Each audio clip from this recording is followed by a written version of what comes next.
One of the projects that may help alleviate some of those challenges is the Southwest Connector.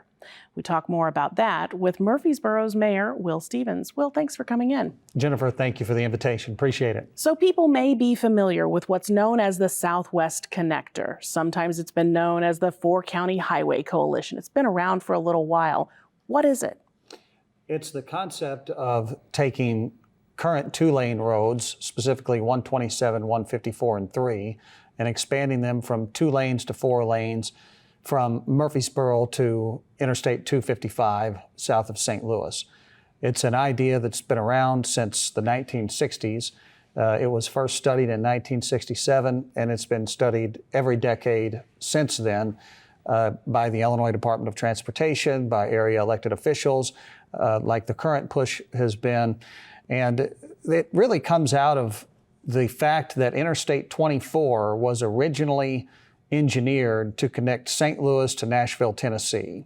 And as we know today, there's been a lot of auto accidents and issues between Marion and Mount Vernon, where all of that Interstate 24 traffic, all of that 57 traffic gets shoved into a bottleneck between those 2 points. And so we've looked at this in one way as simply completing what Interstate 24 was originally designed to be, and that's to better connect Southwest Illinois to the population center in St. Louis. You mentioned that studies have been done once a decade, roughly, for the past 50 years. What have those studies shown, and what's the hang-up here? I'm guessing that it has something to do with money. Well, you're right. I mean, the hang-up has always been money, and the studies over the years have shown the same things over and over again. And it's that, one, this section of highways is in the top 5% of 2-lane highways in Illinois for fatal accidents and serious injury crashes. A lot of them are crashes that are due to lane departure crashes from people trying to pass in no passing zones, issues with agricultural equipment coming on and off the highways, because this is, primarily a area of Illinois that is driven by agriculture. We also obviously have economic development reasons that have been brought forth over the years for doing this, as well as access to health care, for ambulance and police, fire, et cetera. So all those things have been stated over and over again in reports. The hang-up every time has been, how is this going to be funded? In fact, SWIFT was, in the 1980s, was the group that organized to try to push for it, and that was called the Southwestern Illinois Freeway Tollway, where there was the concept of, okay, we're going to make this a tollway and we'll build it that way. It wasn't able to get sufficient support. The reason we feel like we can maybe get something done now is because the $1.4 trillion infrastructure bill that was passed is a generational sort of funding mechanism. And if you're going to have that kind of money available, and there's already some of the engineering been done on this project, let's get our ducks in a row and try to get some of it. Let me play devil's advocate if I could. So there are a lot of people saying that, we need to just repair and maintain the infrastructure that we have and not expand, not create new. What's your answer to that? I think that there's room for both of those things to be done. And I think that when you look at what the infrastructure bill specifically says they want to do with that funding is create good paying union jobs, expanding infrastructure in areas that are being left behind by the transition to clean energy. And so this money that is available is not necessarily earmarked to fill potholes or to resurface roads. Your local motor fuel tax dollars that you pay for at the pump year in and year out that are then let by the Department of Transportation and your municipalities, that's the funding pool that ought to be used to make sure that those are being maintained. This type of generational spending, much like the WPA project or the Civilian Conservation Corps kind of spending, in my opinion, needs to be spent on things that can make generational change for a region. And I believe that this project is the most shovel-ready thing that can meet the goals that the Biden administration has laid out for that money. You and other members of the coalition have been talking a lot with both state and federal leaders about the fact that you've got some of these studies already done, that you're ready. All you need is the funding so that you can let those bids out. What kind of reaction are you getting from them? I have not met anyone of our elected officials that thinks that this is a bad idea. Representative Boss just gave a speech on the House floor last week in support of it. Last week I was in Washington, D.C. I met with Senator Durbin. I met with Senator Duckworth's staff. We have letters of support from Governor J.B. Pritzker, from the Comptroller, from the Treasurer, from all of our downstate Republican state reps and state senators. We have support from Jay Hoffman and Christopher Belt, who are Metro East legislators. We have support from the St. Louis Chamber of Commerce. We have support from the St. Louis Freightway. We are advocating and trying to get support from the city of St. Louis. And so this isn't just a Southern Illinois project. I should point out that we have built out some support on the St. Louis side of the river because they're facing some of the same challenges that all sectors of the country are in terms of finding employees and whatnot.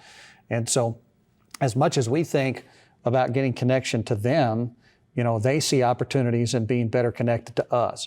And so the reaction has been positive, and we're thankful for all of that support. Sure. Now, what about, you mentioned the Freightway, and you mentioned support from a freight alliance, I believe, in the St. Louis area. What about freight? That seems to me, as I've traveled those roads, a very direct route for quite a lot of freight, whether it's agricultural, industrial, any number of different types of goods. Well, the freightways are very important because when you walk to the store shelf at your grocery store, you're paying for the cost of that freight when you buy that box of cereal or you buy that gallon of milk or whatever. And so beyond creating the construction jobs, we feel like, Emo's Pizza is a good example. We have a letter of support from them. They have a factory just southeast of St. Louis, and they're a huge supporter of this because right now they're working on a bunch of roads that are just not really practical for them to move their freight and to deliver their product. If we're going to talk about doing big things in Southern Illinois like the Carroll Port, and we're going to be offloading container ships there, then we're going to need to build out the spider web of our infrastructure here to help support that. And when I was meeting with the governor recently, he said, we are going to build out the Carroll Port project, despite the challenges and despite the problems. So, if we're going to grow and if we're going to do big things, we're going to have to reach out and advocate on our behalf. And that's what we're trying to do, not for tomorrow, not for next week or next month, but for 10 years from now. And I think this project is the type of thing that fits in that theme. What about the transition? Let's move a little bit to sustainability.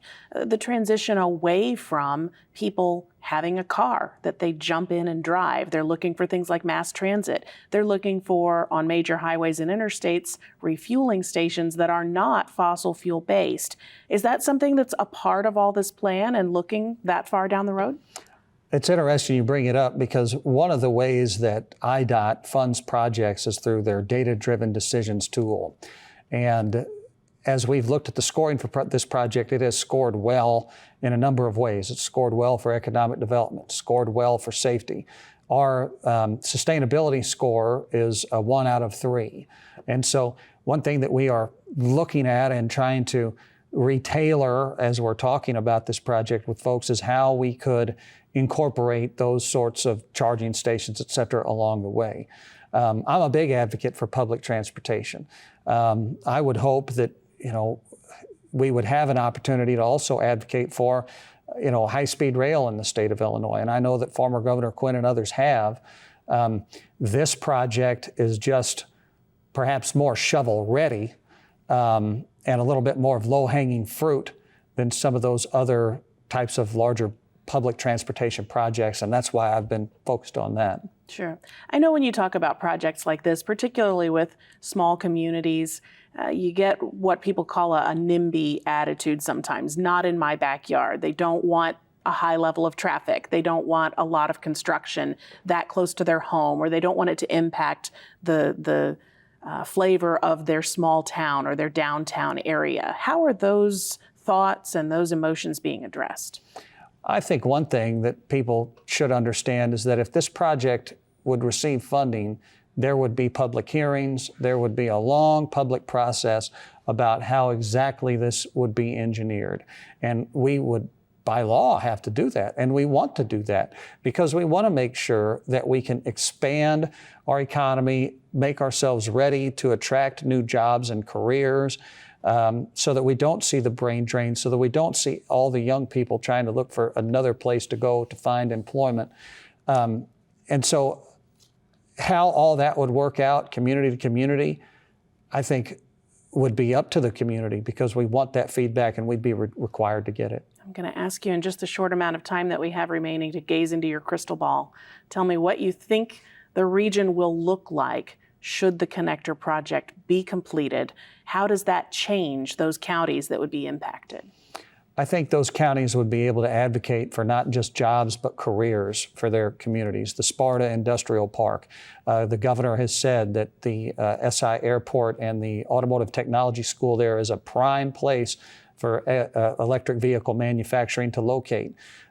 If something of that scale were to locate there, they're going to need not only the airport, but the 4-lane highway. So I think what it would do is over the next 2 decades, allow us to grow to a place where we don't just have jobs, we have places where people can call it a career.